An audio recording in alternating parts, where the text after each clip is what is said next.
Have you ever experienced moments of fleeting joy, only to have them fade away too quickly, leaving you with a sense of longing and emptiness? Do you ever wonder why, despite all your best efforts, true and lasting happiness seems just out of reach? Welcome back to the channel. Today, we are going to explore a powerful concept that lies at the core of Buddhist teachings: how spiritual practice can lead to lasting happiness, even when it feels like happiness is far away. In fact, today's video is not just about finding happiness, but about discovering the wisdom behind the belief that, even if you don't experience it right now, through consistent practice, happiness will surely come in the future. We live in a world that constantly pushes us to seek instant gratification, whether it's the allure of wealth, fame, pleasure, or material possessions.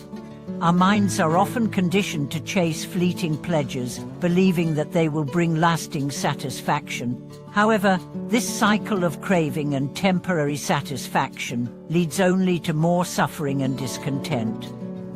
What is that? The root of this problem lies in our misunderstanding of happiness. In Buddhism, happiness is not something that can be bought or achieved through external means alone. It is not dependent on the circumstances around us, nor is it tied to wealth, power, or status.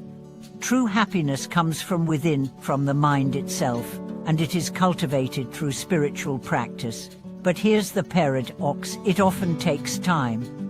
And while we may not experience it immediately, the seeds of lasting happiness are being planted the moment we commit to the path. But how do we begin to find happiness through spiritual practice? What steps can we take to ensure that our practice doesn't just become an intellectual pursuit, but a transformative force in our lives? Let's take a deeper look at the essential principles and practices that can lead to lasting happiness. The first and most important realization is that happiness comes from understanding the nature of suffering. In Buddhism, suffering is not something to avoid or fear. It is the starting point of the spiritual journey. The Buddha taught that suffering is inherent in all things, whether it's the pain of physical illness, the emotional turmoil of relationships, or the deep existential angst that arises when we confront the impermanence of life. However, the Buddha also taught that suffering is not the end of the story. It is, in fact, the doorway to liberation. When we truly understand the nature of suffering and its causes, we begin to see the path that leads us out of it. Spiritual practice is the process of unlearning the habits and attachments that perpetuate our suffering. By purifying our minds and hearts, we create the conditions for lasting happiness to arise. One of the key insights in this process is the realization that happiness is not something we can chase or grasp. It is not something external that can be captured and held onto. Instead, happiness arises naturally when we let go of the things that cause suffering. This is a profound shift in perspective. When we stop seeking happiness through external possessions or fleeting pleasures, we begin to cultivate a deeper sense of contentment that is not reliant on the world around us. This process of letting go is the essence of spiritual practice. It is the gradual relinquishing of attachments to the self, to our desires, to our expectations, and to our fears. We often believe that our happiness depends on getting what we want, but this is an illusion. The more we grasp, the more we suffer. True freedom comes when we release our attachment to the things we think we need. So, how do we let go? The answer lies in mindfulness and meditation. Through the practice of mindfulness, we learn to observe our thoughts, emotions, and desires without getting caught up in them. We begin to recognize the impermanent nature of all things, including our fleeting emotions and cravings. The practice of meditation helps us to cultivate a calm, focused mind that can observe these movements of thought without reacting. Over time, we develop the capacity to release attachments naturally, without force. Another essential aspect of cultivating lasting happiness is the practice of compassion. True happiness is not found in isolation, it is found in connection. Compassion is the antidote to the loneliness and isolation that often accompany our pursuit of self-centered desires. When we open our hearts to others, when we wish for their happiness and well-being, we create a sense of interconnectedness that brings joy not only to others but to ourselves. This is why the practice of loving-kindness meditation is so transformative. When we direct loving-kindness toward ourselves and others, we begin to soften our hearts, and the barriers that separate us from others begin to dissolve. The more we practice compassion, the more we realize that happiness is not something that can be hoarded, it is something that is meant to be shared. When we focus on the happiness of others, we create a sense of fulfillment that transcends our individual needs. This shift in focus from self-centeredness to other-centeredness is one of the most powerful ways to cultivate lasting happiness.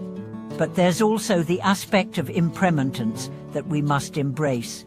As we deepen our practice, we begin to recognize that happiness, like everything else in life, is impermanent. This realization can be liberating. We stop clinging to fleeting moments of joy and accept that true happiness is not about holding on to anything. It is about experiencing the fullness of life in the present moment. When we accept the impermanence of all things, we let go of the need to control or grasp, and in doing so, we make space for true peace to enter. It is important to understand that spiritual practice is not a one-time event, it is a lifelong journey. Just as a seed takes time to grow into a tree, lasting happiness takes time to develop. At times, the path will feel slow or difficult, and it may seem like the happiness you are seeking is always just out of reach, but this is where faith comes in. Faith in the process, faith in the practice, and faith that even if you don't experience the fruits of your practice right now, the seeds you are planting will bear fruit in the future. The key to enduring through the challenging moments is patience. It's important to remember that spiritual practice is not about instant results. It is about gradual transformation. Even if you don't feel happy or peaceful right now, trust that the practice is working.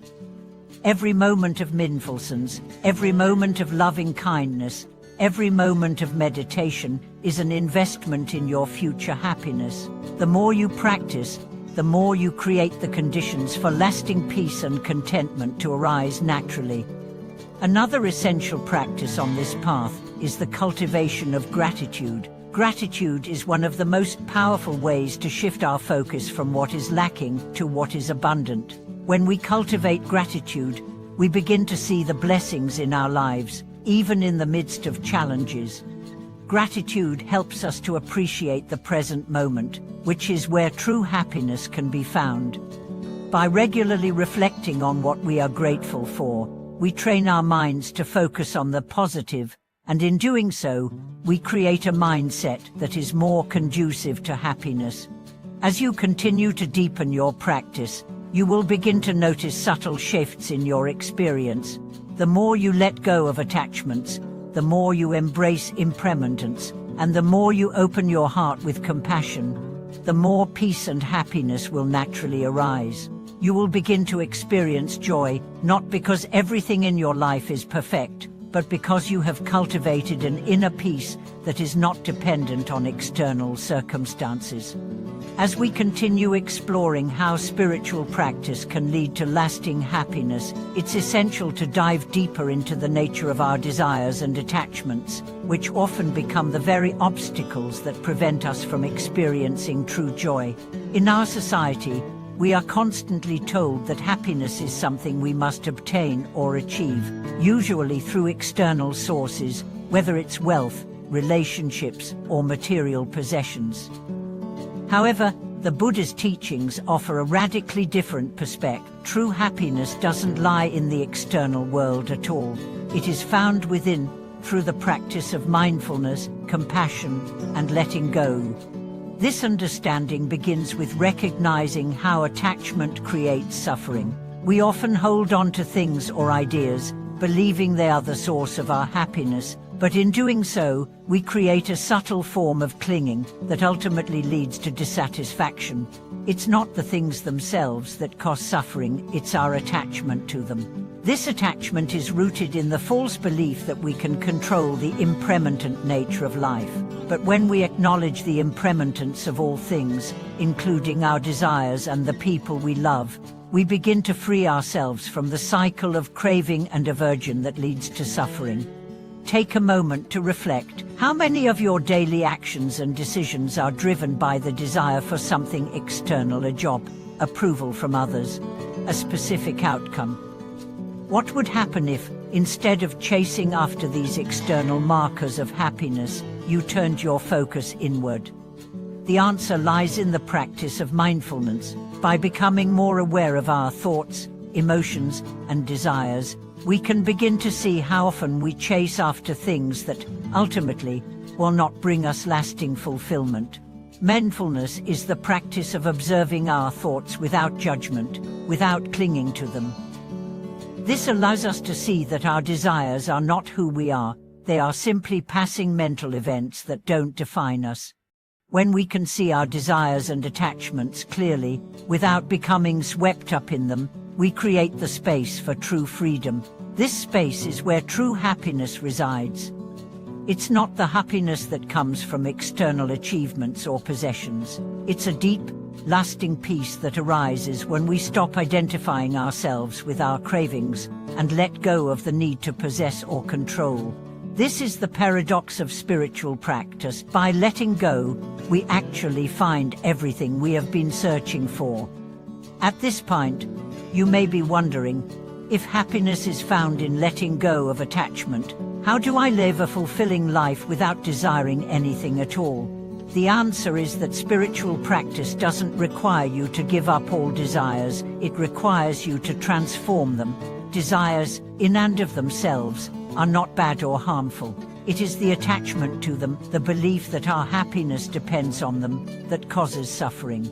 So, the key is to change our relationship with desire. Instead of chasing after external things in the hope they will bring us fulfillment, we begin to cultivate desires that are aligned with wisdom, compassion, and inner peace. One of the most important transformations that happens through spiritual practice is that we begin to desire things that nurture our well-being, not just in the short term, but in the long term. We begin to desire mindfulness, clarity, and compassion. We desire to be of service to others, to cultivate a peaceful mind, and to live a life of purpose. These are the desires that lead to lasting happiness, and they are not desires that exhaust us or leave us feeling empty. Instead, they are the desires that give our lives meaning and direction. This transformation in our desires also leads to a shift in how we perceive and engage with the world around us. When we let go of the need for external validation, when we stop seeking happiness in things or approval from others, we begin to engage with life in a more authentic, joyful way. We are no longer driven by the pursuit of fleeting pleasures or possessions. Instead, we learn to enjoy life as it is, its beauty, its challenges, its complexities, without becoming overly attached to any particular outcome. And this is where true happiness lies, in the ability to appreciate life for what it is, without the constant striving or yearning for something else. It is the peace that comes when we are fully present in the moment, when we allow ourselves to feel gratitude for the life we have right now, without needing it to be any different. When we let go of attachment, we stop living in the future or the past. We stop waiting for happiness to come from something outside of us, and instead, we discover that it has always been within us, waiting to be realized. The practice of spiritual cultivation is also about developing resilience, the ability to face life's inevitable challenges with grace and equanimity. It's easy to be happy when things are going well, but true happiness is tested in moments of hardship. Life is full of unexpected twists and turns, some of which can be painful or difficult to navigate. But when we practice mindfulness, compassion, and wisdom, we develop the inner strength to meet these challenges with a calm heart. We begin to see difficulties not as obstacles, but as opportunities for growth. Each challenge becomes an invitation to deepen our practice and to cultivate the qualities that lead to lasting happiness. And it is in the midst of these challenges that we can truly see the fruits of our practice. When we face adversity with a heart full of compassion and mindfulness, we are able to transform suffering into wisdom. The more we practice, the more we are able to remain centered and peaceful, even in the most difficult circumstances. This doesn't mean we won't feel sadness or pain, but it does mean that we will no longer be overwhelmed by it. We will be able to observe our emotions, accept them, and then move through them without becoming consumed by them. Another critical aspect of spiritual practice is the cultivation of community. We are not meant to walk the path to lasting happiness alone. It is in the company of others, whether they are fellow practitioners, teachers, or friends, that we find support, encouragement, and guidance. A strong community provides a sense of belonging, a sense that we are not alone in our struggles and aspirations. It also serves as a mirror, helping us to see ourselves more clearly and to grow in ways we might not be able to on our own. Through the practice of generosity, we also begin to experience the deep fulfillment that comes from giving without expecting anything in return. Whether it's through acts of kindness, sharing our time or resources, or offering our love and care, generosity becomes a key aspect of our spiritual journey. As we cultivate a spirit of giving, we discover that the more we give, the more we receive. The act of generosity frees us from the shackles of selfishness and opens us up to a deeper, more profound joy. It's important to remember that spiritual practice is not about perfection. It's about progress. It's about showing up day after day with sincerity and dedication. Some days will be easier than others. Some days you may feel that you are making great strides. Other days you may feel stuck or discouraged. But the practice is not about achieving a specific goal or destination. It's about creating the conditions for happiness to naturally arise. And with each step you take, no matter how small, you are moving closer to a life of peace, joy, and fulfillment. True happiness is not a distant dream or a far-off destination. It is the natural result of a life lived with awareness, compassion, and wisdom. As we continue on this path, we discover that the happiness we seek is already within us, waiting to be uncovered. Through spiritual practice, we are not only transforming ourselves, we are transforming the world around us. Thank you for watching this video. May your practice continue to bring you peace, joy, and lasting happiness. If you found this video helpful, please like, comment, and subscribe. Share your journey with us. How are you cultivating happiness in your own life? Together, let's create a world filled with wisdom, compassion,